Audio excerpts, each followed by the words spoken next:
Olá, boa tarde para você.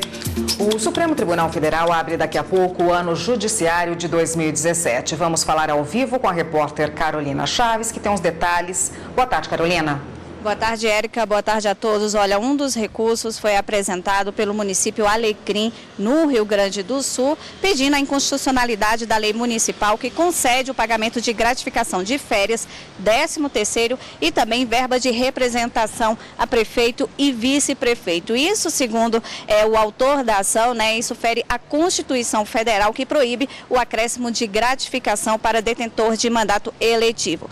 Os ministros devem concluir hoje o julgamento desse recurso para decidir sobre a possibilidade do pagamento de verbas indenizatórias a prefeito e vice-prefeito. O relator, o ministro Marco Aurélio, já votou, já se manifestou pelo desprovimento do recurso. Érica.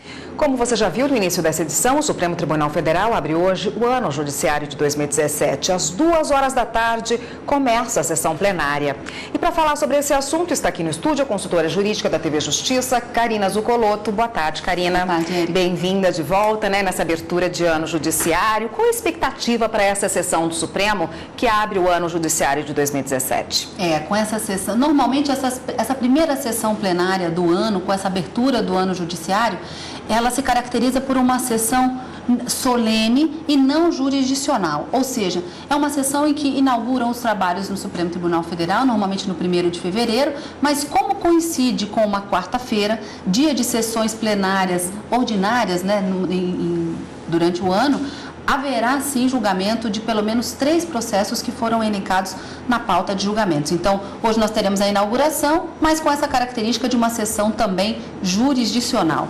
A sessão plenária deve contar com pelo menos 10 ministros no plenário do Supremo Tribunal Federal, considerando o falecimento do ministro Teori Zavascki, agora em janeiro de 2017, aguardando, portanto, na expectativa de nomeação, de indicação e após a sabatina do Senado, a nomeação pelo presidente da República do 11º integrante da Suprema Corte. Há também uma expectativa para que nessa sessão plenária haja uma homenagem ao ministro Teori Zavascki. Karina, como você disse, é uma sessão que tem projetos na pauta. E quais são eles? Quais os principais? Você pode falar um pouquinho para a gente? Exatamente, Érica. Nós temos, eu chamaria a atenção para 2 processos na pauta. Um deles, cujo tema foi abordado, vamos dizer assim, veio ao plenário por 2 vezes no finalzinho do ano passado, que é aquela discussão sobre a possibilidade ou não daquelas pessoas que ocupam cargos que estão na linha de substituição da presidência da República, uma vez que se tornem réus aqui no Supremo Tribunal Federal, já que o Supremo é o juiz natural para demandar contra essas pessoas ou para processar e julgar essas pessoas ocupantes desses cargos, se eles podem permanecer no cargo e assumir a presidência da República.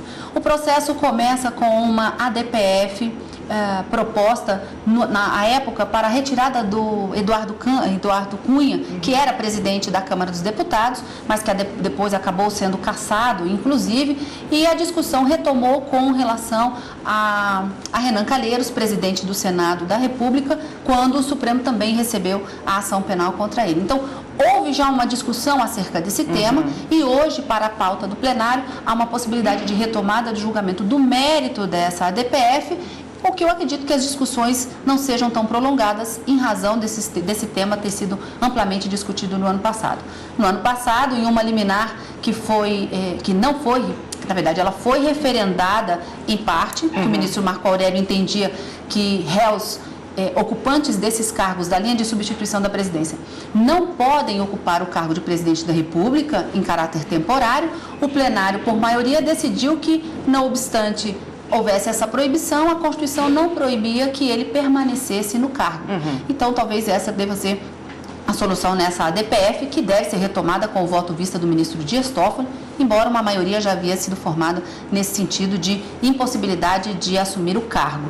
E também temos um outro recurso extraordinário que envolve a discussão de o prefeito de Barueri, se ele pode permanecer no cargo de prefeito ou deve se afastar em razão de um recebimento de uma denúncia. Na primeira instância, o Tribunal de Justiça do Estado de São Paulo determinou que ele se afastasse do mandato, em razão do recebimento de uma suposta prática de um crime, então só houve uma abertura de ação penal contra ele. Na segunda instância, o tribunal reverteu essa decisão e aqui no Supremo Tribunal Federal o Ministério Público recorre, entendendo que essa decisão do Tribunal de Justiça não deve permanecer e que ele deve ser afastado.